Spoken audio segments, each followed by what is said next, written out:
Bila kita tengok parti-parti lain, dia banyak berasaskan kaum. Belanjawan itu sudah pun dibakur sampahkan.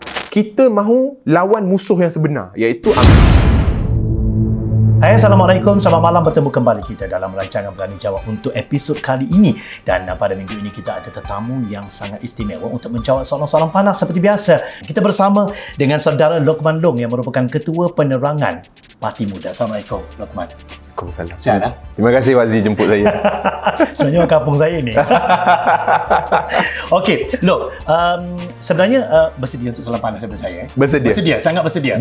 Okey, kalau kita lihat Parti Muda merupakan parti yang baharu. Okey, dikatakan bahawa mengambil formula daripada Johor, di mana kita mengatakan bahawa PH plus muda, betul? Betul. Okey, baik. Ingin bertanya, kenapa muda memilih untuk bekerjasama dengan PH dalam PRU ke-15 ini tidak bersama dengan coalition-coalition yang lebih besar, yang dilihat lebih established, lebih kukuh untuk memastikan kelestarian perjalanan muda itu? Terima kasih Wazi atas soalan tu. Saya happy betul dapat datang ke next step. Akhirnya saya dah tengok banyak kali channel-channel TikTok dengan YouTube ni. Finally saya dapat datang ke sini. Alhamdulillah. Bila kita cerita tentang kenapa muda menyatakan hasrat untuk menyertai Pakatan Harapan, niat kita adalah menjelang PRU ke-15 dan juga PRU yang akan datang. Apabila kita mendapat mandat daripada rakyat, kita mahu bergerak dalam satu gabungan politik yang besar. Ideanya nombor satu, kita kena faham bahawa dalam politik Malaysia tidak ada satu pun parti tunggal yang boleh memerintah negara. UMNO tidak boleh bergerak seorangan, parti Bersatu tidak boleh bergerak berseorangan, sama ada parti komponen dalam Pakatan Harapan. DAP, PKR, Amanah tidak boleh bergerak berseorangan. Sebab itu idea gabungan itu ada. Dan soalannya, kenapa muda mahu menyertai gabungan Pakatan Harapan berbanding pakatan ataupun gabungan-gabungan lain, adalah kerana kita sebelum membuat keputusan, kita lihat di mana parti-parti politik lain punya kedudukan dan juga values yang mereka cuba tawarkan kepada rakyat Malaysia. Dan kita lihat gabungan daripada Pakatan Harapan ni mempunyai shared values, nilai yang dikongsi bersama dengan muda. Apa nilainya? Kita meraihkan kepelbagaian agama, bangsa, usia dan latar belakang. Itu dalam PKR, DAP, Amanah ada, dalam AKO pun ada, dan dalam muda pun kita raihkan lebih ramai pimpinan berbilang bangsa dan agama. Kita juga meraihkan politik dasar dan khidmat. Bila kita cerita tentang rakyat, kita bukan setakat cerita tentang apa yang kita mahu bantu, tapi bagaimana untuk bantu dan kita mahu bina balik negara Malaysia ini. Jadi bila kita tengok parti-parti lain, dia banyak berasaskan kaum, idea dan cara mereka mentadbir kerajaan itu pada pandangan muda tidak kena, perlu diperbetulkan dan sebagainya. Bagi muda, jawapannya sangat jelas. Menyertai Pakatan Harapan kerana kita ada common interest, kita ada shared values, dan saya percaya rakyat akan mendapat tawaran terbaik daripada PH plus muda. Baik, terima kasih untuk jawapan yang pertama itu. Baik, Lok, kalau kita lihat 10 Oktober baru-baru ini berlaku pembubaran parlimen yang dikatakan tergesa-gesa dan mengejutkan rakyat Malaysia pada ketika itu. Sebagai parti yang baharu, untuk PRU, muda dikatakan ini kali pertama menyertai PRU, betul? Baik, bagaimana muda melihat ketergesaan yang berlaku dalam pembubaran parlimen yang tidak mendapat luahan rasa ketidakpuasan hati banyak pihak. Itu pertama. Yang kedua, persediaan dari segi akar umbi, sokongan dan sebagainya. Muda bersedia bagaimana?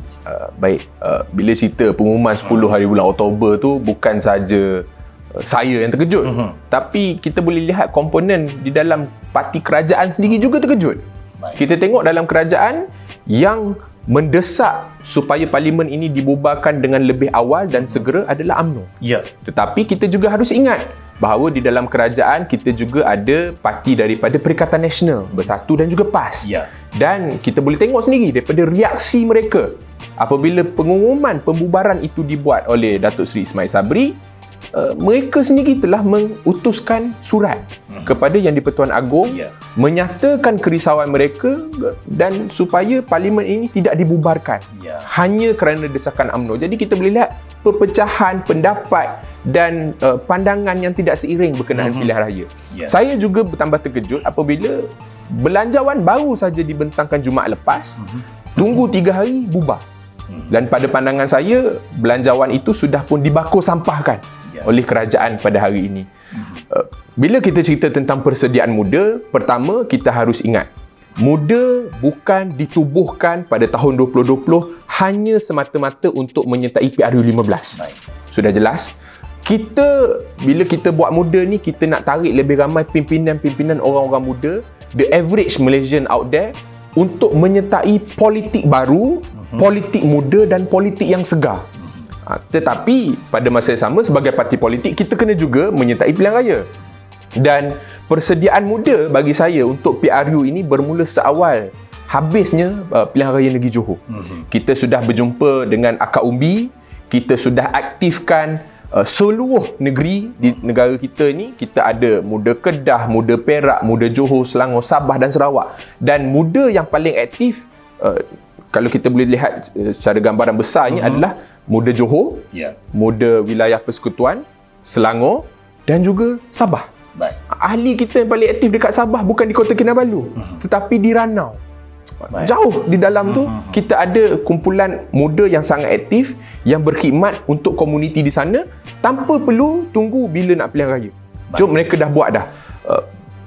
Bila kita cerita juga tentang persediaan, bukan saja kita ada ahli yang aktif. Baik. Kita juga sudah tubuhkan jawatan kuasa pilihan raya yang dipengerusikan oleh YB Amira Aisyah, Timbalan Presiden Muda. Kita juga dah tubuhkan jawatan kuasa pemilihan calon. Sebab kita tak nak calon tu orang panggil calon wahyu. Datang daripada mulut presiden, dapat jadi calon. Kalau presiden tak setuju, tak boleh jadi calon. Kita tak nak macam tu. Kita buat jawatan kuasa pemilihan calon yang dipengerusikan oleh Setiausaha Agung Saudara Amir Hadi, yang membuka borang permohonan untuk siapa-siapa ahli muda menjadi calon. Dan sehingga hari ini kita sudah menerima sejumlah permohonan daripada kumpulan yang pelbagai latar belakang. Baik. Dan bukan saja pemimpin kanan muda, tetapi ahli-ahli biasa yang banyak bekerja dan berkhidmat untuk komuniti sehingga hari ini. Baik, kalau kita lihat undi 18 akan bermula pada PRU 15 ini, tidakkah muda melihat ia merupakan satu kelebihan kepada parti anda? Satu soalan itu. Dan kesediaan muda untuk memastikan bahawa tiada berlaku pertindahan kerusi, maksud saya perhadian kerusi di dalam PH, supaya tidak berlaku peristiwa di PRN Johor yang menjadi satu cetusan kemarahan daripada pihak PH sendiri pada ketika itu. Apa yang ingin diperkatakan kembali situ? Pada pendapat saya, menjadi calon kepada parti muda tidaklah bermakna kamu akan secara automatik mendapat sokongan orang muda. Baik. Saya harap benda tu berlaku, tapi malangnya that's not the case. Pandangan saya, trend daripada PRU 14, kemudian kita pergi ke PRN Sabah, PRN Melaka, PRN Johor, kita boleh lihat bahawa kumpulan orang muda yang berumur 18 ke 20 tahun ini, dan juga daripada segmen 21 sampai ke 35 tahun ini, mereka tidak memberikan sokongan yang membuta tuli kepada parti-parti politik. Baik. Hanya kerana kamu daripada kumpulan muda contohnya, ataupun mana-mana parti, tidak bermakna saya akan follow, saya akan undi kamu. Apa yang orang muda nak tengok? Kalau parti-parti politik ini masuk dalam pilihan raya, bawa idea dan dasar yang boleh ditawarkan kepada orang muda. Masuk PRU 15, apa yang muda boleh buat? Kita cuba untuk tawarkan banyak dasar-dasar dan polisi berkaitan isu orang muda. Pendidikan yang berkualiti, affordable housing, perumahan yang boleh dimiliki oleh semua. Kita cerita tentang isu pertanian moden dan juga food security yang berlaku dalam kalangan orang-orang muda sekarang ni. Isu harga barang, inflasi dan harga rumah. Itu semua isu-isu yang kita cuba untuk tonjolkan ke depan, untuk memastikan bahawa orang muda bila dia tengok nak pilih calon mana, dia tengok okey, parti muda yang membawa idea dan membawa cadangan yang sesuai untuk orang muda. Bercerita pula tentang pertindihan kerusi yang berlaku ni, sebab itu pada peringkat awal daripada 2 bulan lepas, muda sudah menyatakan hasrat bahawa kita mahu menyertai gabungan Pakatan Harapan untuk memastikan, pertama, kita dapat menyelesaikan isu rundingan kerusi ini dengan lebih cermat. Tidak lagi ada pertindihan kerusi antara kalangan pembangkang, dan juga yang paling utama, kita mahu lawan musuh yang sebenar, iaitu UMNO Barisan Nasional. Jadi matlamat itu perlu jelas, dan saya percaya apabila pengumuman Datuk Seri Anwar semalam untuk menyertakan muda dalam sebuah gabungan secara electoral pact adalah satu langkah yang sangat positif, dan pastinya kita harap tidak ada pertindihan kerusi akan berlaku. Baik, daripada rentesan pertindihan kerusi yang berlaku sebelum ini. Kalau kita lihat apabila pengerusi Pakatan Harapan Datuk Seri Anwar Ibrahim mengumumkan tentang penerimaan muda memasuki salah satu daripada parti yang akan menyertai gabungan itu untuk PRU15, tiba-tiba terkeluar kenyataan daripada pimpinan tertinggi AMK PKR yang mengatakan bahawa mereka tidak akan menjadi tukang pacak untuk memacak bendera muda dan sebagainya. Baik, di situ kalau kita lihat sebagai rakyat Marhain, kita akan melihat merasa adakah kemeluk ini masih belum selesai? Adakah masih ada kelumit dendam di kalangan kita? Dan bagaimana sebagai Ketua Penerangan Muda itu merupakan satu tanggungjawab yang besar kepada Luqman. Apa yang Luqman katakan di sini? Bila kita berbincang untuk mencapai keputusan supaya muda menyertai Pakatan Harapan, antara benda yang kita jangkakan nombor satu adalah sokongan tidak berbelah bahagi daripada pimpinan Pakatan Harapan yang telah pun diterjemah pada hari ini. Tapi pada masa yang sama kita juga menjangkakan kerisauan, tanda tanya, keresahan dalam kalangan pimpinan Pakatan Harapan. Sudah jelas sebab menyertai gabungan politik ini adalah bukan hal yang kecil, ya, hal yang besar. Jadi kerisauan itu pasti ada. Isu kerusi mana muda nak bertanding, kerusi mana mereka mahu hantar, isu calon-calon yang mungkin akan sasarkan kerusi yang sama misalnya, ataupun seperti yang Wazi sebut, isu ada yang menganggap mereka hanya akan jadi tukang pacak kepada muda. Pada pandangan muda itu kerisauan yang boleh dijawab oleh muda dan juga Pakatan Harapan apabila kita duduk bersama semeja. Muda kita tak pernah anggap mana-mana parti politik dalam Pakatan Harapan sebagai musuh ataupun sebagai pak turut. Kita semua sama, berdiri sama tinggi, duduk sama rendah. Sebab kita memperjuangkan isu rakyat Malaysia. Tetapi pada masa yang sama saya suka highlight, saya suka ceritakan perkembangan positif dalam hubungan muda dan juga Pakatan Harapan. Lepas muda umum, niat kita untuk menyertai Pakatan Harapan itu bukan saja respon positif daripada pimpinan tertinggi seperti Dr. Zulkifli daripada Amanah, seperti saudara YB Anthony Loke daripada DAP, dan juga saudara Datuk Seri Anwar Ibrahim yang menyatakan ketersediaan untuk berjumpa, duduk dan berunding dengan muda. Dan bukan itu saja, ya, Pakatan Harapan pun ditubuhkan jawatan kuasa khas untuk melakukan rundingan hubungan muda dan Pakatan Harapan, yang mana saya pergi menyertai mesyuarat tersebut. Dan semalam membuktikan bahawa Pakatan Harapan bersepakat bahawa kita berkongsi nilai yang sama, kita berkongsi misi yang sama untuk rakyat Malaysia. Jadi sebab itu saya sangat alu-alukan apabila pengumuman Datuk Seri Anwar untuk menyertakan muda dalam gerakan kita untuk mendapatkan kembali mandat rakyat pada PRU yang ke-15. Baik, look, kalau kita lihat Parti Muda ini, dia punya, orang kata apa, aura dia tu apabila dia wujud menjadi sebuah parti politik, apabila diumumkan kewujudan muda ini, adalah beberapa gosip-gosip liar. Gosip-gosip liar, kita namakan dia sebagai gosip-gosip liar, mengatakan bahawa muda akan bahkan menjadi memberi saingan yang hebat kepada pemuda-pemuda dalam parti komponen PH. Sama ada itu merupakan satu kenyataan atau tidak, itu saya tidak nak katakan. Saya ada jawapannya pada Luke. Luqman melihat ianya benarkah muda ini akan memberi saingan kepada parti-parti komponen yang dilihat akan orang kata apa mencaras kredibiliti mereka, ataupun sebenarnya memang muda ingin berkawan dan bertambah kawan dalam dunia politik atau bagaimana? Pada pandangan saya, sebab saya juga adalah pengasas bersama muda. Niat dan tujuan kita apabila kita tubuhkan muda itu, kalau kita lihat kembali kepada tahun 2020, ia berlaku selepas langkah Sheraton.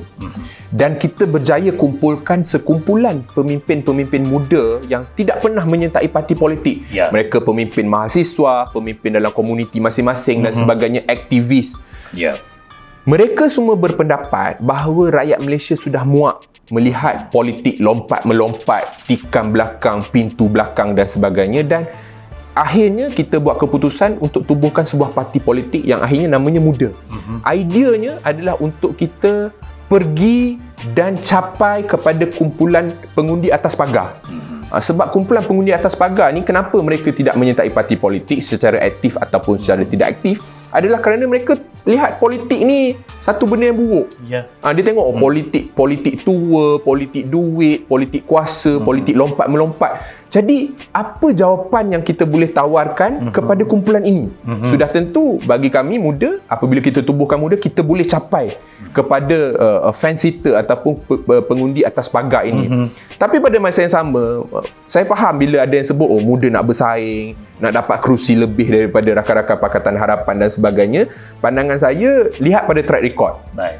Kalau saya sebut kita tak mahu bersaing saja, orang tak percaya. So kita tengok pada track record daripada tahun 2020 hingga tahun ini 2022, kita tengok banyak gerakan-gerakan rakyat menuntut perjuangan menuntut hak untuk rakyat ini mendapat pembelaan yang sewajarnya daripada kerajaan ini digerakkan bersama-sama oleh muda dan juga rakan-rakan Pakatan Harapan. Kita boleh tengok dalam protes tangkap Azam Baki yang menuntut satu ketelusan siasatan Suruhanjaya pencegah rasuah Malaysia. Kita boleh tengok dalam isu skandal mana kapal LCS, isu banjir contohnya. Semua itu digerakkan bukan sahaja oleh muda, tapi bersama-sama dengan rakan-rakan Pakatan Harapan.